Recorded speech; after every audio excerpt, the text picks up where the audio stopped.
Daily Broadside, day 736. Got a lot to cover. Been in Savannah for the last 4 days. I gotta tell you, I've passed through Savannah before. I've never stayed there. A phenomenal city. Already one of my top 5 cities that I've visited. And I've been to 37 states, including Hawaii and Alaska. So I've been all over this place.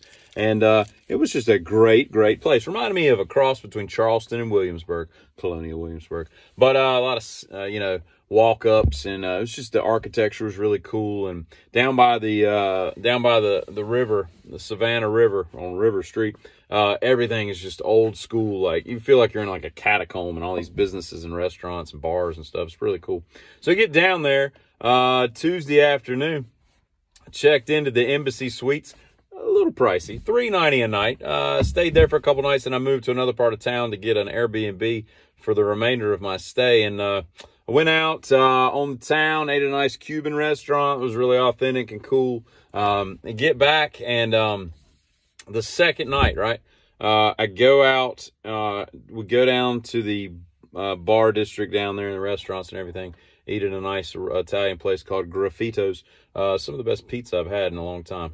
But anyway, right there on the river, got to see some cargo ships. It always fascinates me how massive those things are. And these weren't even the huge ones. These were just like normal size ones. But anyway, sitting there, and I took got from the hotel, took a trolley. There's trolleys all over this town. There's just ghost tours and all this crap everywhere.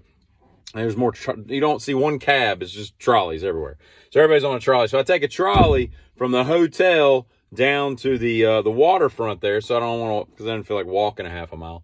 And I get back on it about 8:30, something like that. And we're headed back. Me and like 6 other people are on this trolley. And this lady's driving, right?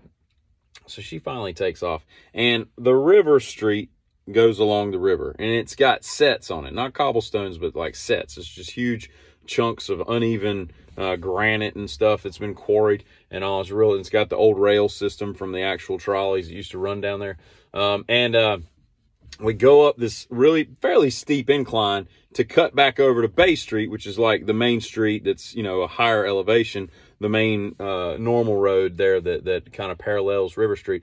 And we get to this part where there's some, and I'll show you a picture here in a second so you'll kind of understand. And to illustrate my point a little better, I was down there like 2 days later, and I followed a truck driving the exact same way that we went to kind of illustrate how tight it could be, right?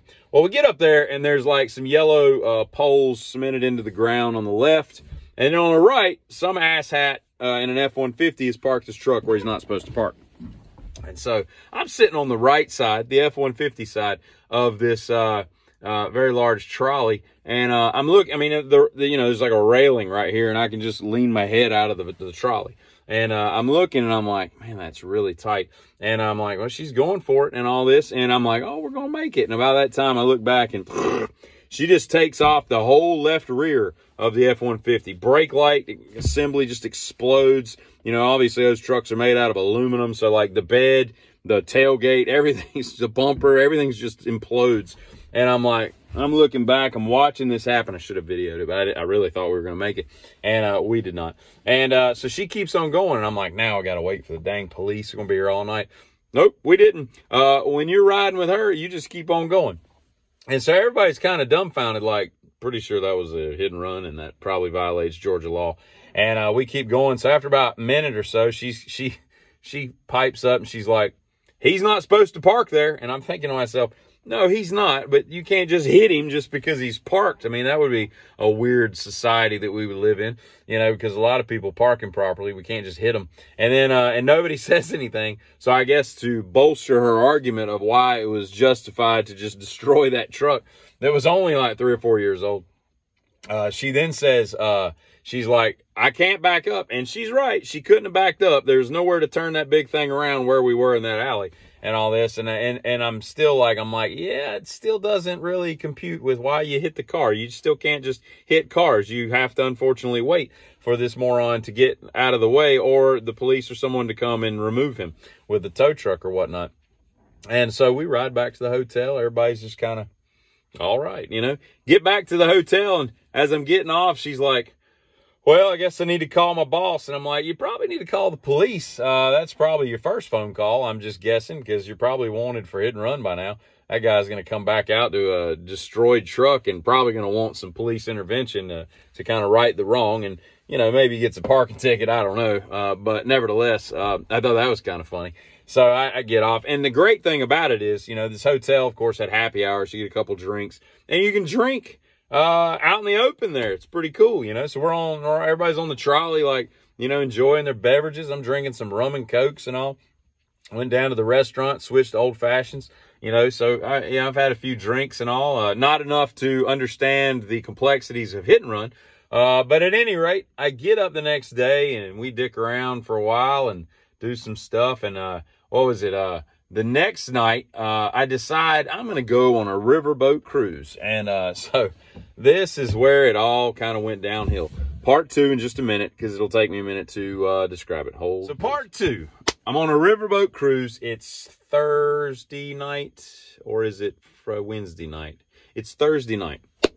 So Thursday night, I get on a riverboat cruise. Now, this cost me like $90, okay? And that included a buffet dinner that I already had my fingers crossed was going to be mildly okay. I really was just paying for the experience more than anything. And it's a paddle boat, you know. It's got the huge rudder paddle boat, Tom Sawyer, Huck Finn type thing on the back. And I just thought it'd be kind of cool to just mosey on up the river. It's a 2-hour tour, but you could board an hour early. So everybody gets on there like, you know, 6 o'clock. We disembarked at 9 and walked back to the hotel there. And so I get on there. And I am immediately inundated with the fact that I have one of the worst waitresses I've ever seen. She's probably 19 years old. Her name was Ansley. And she was not a good waitress. And she walks over. And, of course, my name is on a little card on the table. Now, this table is, I am one table away from the window, okay? And the people next to me have paid more money for James Adams, who never showed up, by the way. He's paid another $15 or something for a window seat. And I noticed that I have won this round because all I have to do is turn my head and I can see out the window. Like, unless you just want to lick the glass, I don't know why you would pay more to sit, you know, 3 feet closer, because it's a huge window. I can see everything that they can see. And if I can't, guess what? I can go outside and just walk around on the deck. It's all good. So this thing's got 4 floors. One's under construction. We're on the 2nd floor. The 3rd floor is another dining room place with a DJ. And then the 4th floor is like a top deck with like a snack bar and a band playing. You get like popcorn and funnel cake and stuff. It's kind of weird. Anyway, so there's a dude playing in the dining room I'm in, and he's just a single guy playing the guitar to like Eagles and Bob Seger and Tom Petty and stuff like that. So I go get my food, and she comes over, Ansley, and she's like, right before I get my food, she says, all right, I'm Ansley, I'll be your waitress tonight. I got to explain some rules. So I start with the sarcasm. I'm like, there's rules to this? And she's like, yeah. I'm like, is one of them that I can't sit there if James doesn't show up? She's like, no, you can't sit there. This is your table. You have to pay more for, and I'm like, oh God, I get it. It was a joke. Obviously not a very good one. And so she explains, she says, would you like a salad and some bread? And I'm like, I always want salad and bread. This is what we paid for, so let's do this. So salad comes out. It's not bad. One choice of vinaigrette dressing. That's it. It was like a honey Dijon, whatever. And it wasn't bad. The bread was okay. Order a drink. It takes like 20 minutes to get the drink. And I can see, I'm about to throw a baseball to the bar. And it doesn't look that crowded. So I get a drink. Got an old-fashioned. It was horrible. It was like, I didn't even taste bourbon in it. It just tasted like bitters. Have you ever drank like a whole bottle of orange bitters? That's pretty much what I paid $11 for. So I go up and get my food, and it was a vegetable medley that looked horrible. I said, no, thank you. Then it had squash casserole, and I was like, absolutely no, thank you. And then I got some grouper, which had way too much pepper on it, some chicken in like an artichoke sauce that was just kind of dry. And then there was some shrimp and grits. The shrimp were good, but the grits, although I don't eat grits, they were on the shrimp. I just basically got it so I could pick the shrimp out of it because I don't find grits to be appetizing. And these were just mush, and they were not good. And then there was prime rib, which I had a helping or two of, which wasn't bad. It had some pretty spicy horseradish. That was cool. And then they had peach cobbler with ice cream. Now, it was more or less all you could eat, but the food was subpar at best. And I went on TripAdvisor later on, and from what I can tell, they have the exact same menu every day, every week. And they sail like 24/7, 365, right? So get out there after I eat, and I go out on the deck there, and I go around the back to watch the paddle wheel work. It ain't working. And I'm like, this is some crap, man. So it's not even turning at all. It's made of metal. I start to understand this is a little newer boat than I thought it was. And so I'm a little disappointed that this thing, I thought they were wood, and this one's metal and it's still not turning and everything. And I'm pretty pissed off that this isn't working. It's just 2 diesel engines, pumping us along the old Savannah River there, which is pretty much an industrial area, except for the one area where we took off has a bunch of shops and restaurants. Everything else is just like, you know, all kinds of industry and everything. And so, pretty big port to the Atlantic Ocean, but that's just pretty much where it's at. And so finally, as I'm standing there, just like, what have I gotten myself into? And it's kind of funny, you know, it's not the money. It's not that it really wasn't worth the money and all. It's just, it was amusing. And sometimes I find that spending money to have a funny experience is sometimes worth the extra money, you know what I mean? And so, finally, this dude comes out, dressed like Steubing, you know. He's not the captain. He's like the first mate or something, because he referred to the captain several times. So I started asking him questions. I'm like, why is this wheel not working? And he explains that, you know, this is a 95 ship that they basically traded a smaller version of from the city of Louisville, Kentucky. This thing used to run up and down the Mississippi, and then they brought it down here. Well, the guy they bought it from welded the wheel shut. Now, I did a little math, and from what I can tell, this wheel weighed probably 35 to 50,000 pounds. I mean, it was massive, right? I mean, the steel beams and everything that were on it, from what I know about what metal weighs, I was just kind of estimating, doing some multiplication, and that's just the number I came up with. And he said it's powered by 2 Cummins engines, and so I was in support of that.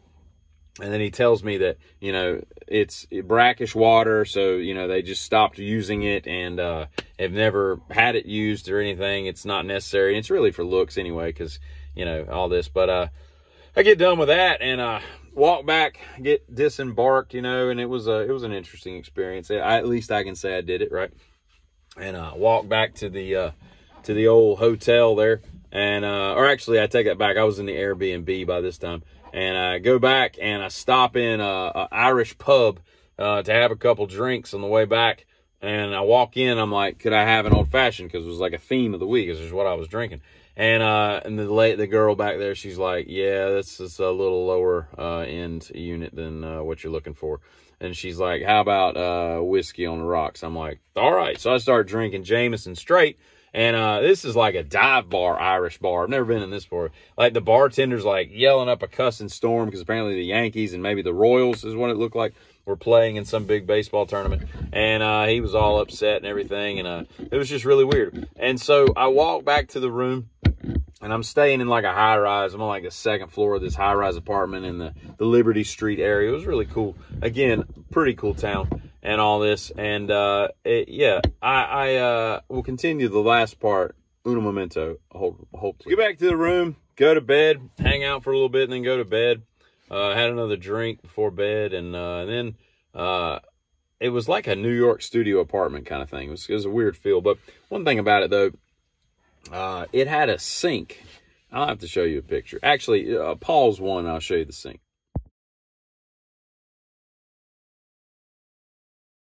If you can call that a sink. It had to be like 9 inches deep and then, you know, fairly regular size. But what I found was when you're brushing your teeth and you go to spit in the sink, your head doesn't allow you to get close enough, like, to the wall to spit. You almost want to spit on the floor. Like, who designed this? This is dumb. You have to, like, angle. You have to, like, spit like you're spitting out a watermelon seed to make it to the sink. It was just poor taste. Everybody always trying to be fancy with these Airbnbs. Just put a normal sink in this place. But anyway, so get up the next morning, slept like a baby.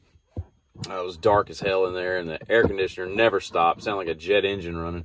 And I went out there, and I go out on the patio, like the what do you call it? What is it called? Not a patio. I got veranda in my head. What's it called? Where you're on like the 2nd floor, and you've got a porch that flips to the outside. Completely escaping. The balcony, damn it. Golly. I'm out on the balcony. I'm just kind of like stretching, you know, just waking up and all. And there's this hot girl running, kind of jogging. And she's in like a unitard with short pants, like all one piece, but like there were shorts connected to it. And it was great. She was very attractive. And this dude about wrecks his truck, like pulling down the alley that I'm facing, you know. He's got his window down. He's all looking in the rearview mirror and turning around. And I yelled down to him, "Hey, keep your eyes on the road." And he looked up and he laughed and we laughed. And, you know, anyway, it was kind of dumb. But anyway, got up and tooled around, went out to Fort Jackson and explored that. I was hoping they'd set off a cannon. They did not. And they're supposed to do it 11 and 2 every day. And apparently we skipped. Some dude's in a complete character wearing wool outfit, you know, as one of the Confederate Army, and he's explaining all this stuff. It's really cool. I think those forts are really cool. But I've decided that I have missed my calling in life. I think that I could be hired as a consultant to museums. I have been to 3 museums in the last month, and every one I go to, you know, like there's very few, like the Oklahoma City bombing. Phenomenal. Excellent work. They did a great job. Not a lot to really improve on. That was just a really well done one. The one in D.C. for the Holocaust Museum. Very well done. That is not much to improve on. But most of them you go to, they got a lot to go on. And I got a lot of creativity and a lot of ideas and stuff when I go through these things to kind of make them more interactive, make more people come to them and all that. You got to spend money to make money, you know, and you put a little money into these things, you get a little bit more people coming. And then the Coastal Heritage Society that runs it's got a little bit more fiduciary means to play around with to kind of up the ante and be like, hey, Fort Pulaski, bring it, you know, upriver, and all that. But hit the road. I got back about 8:30 last night. Pretty much everything I saw southbound was just bucket truck after bucket truck after bucket truck. I guess heading to Florida, I'm sure. As far away as like Canada. I mean, and I don't know if you've ever ridden in a bucket truck, but that doesn't seem like something you'd want to ride down the East Coast in for, you know, 19 hours and all. But Godspeed to wherever they're going. Yeah, so I will say this: if you're looking for a great atmosphere and a great time and just an awesome, cool city, Savannah's got it for you. And I'm not part of their tourist board, nor am I paid or endorsed, but I will say that you could do a lot worse in America by going to a town. But I was not aware how big that town was, and it's just bustling. I mean, it's October, middle of October. There had to be 4 million people wandering around down there. It was really cool. And not a lot of homeless contention, not a lot of people that, you know, made you feel unsafe where you're like looking around. I mean, it's still a city. There's still crime. But, you know, you feel fairly comfortable walking around doing whatever you're doing. And all. So I say that to say this, a great week was had by me. And if you're looking for a good vacation, bring your wallet, but enjoy Savannah, Georgia. I get it.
Normally, I like my river boats to be a little bit more river boaty.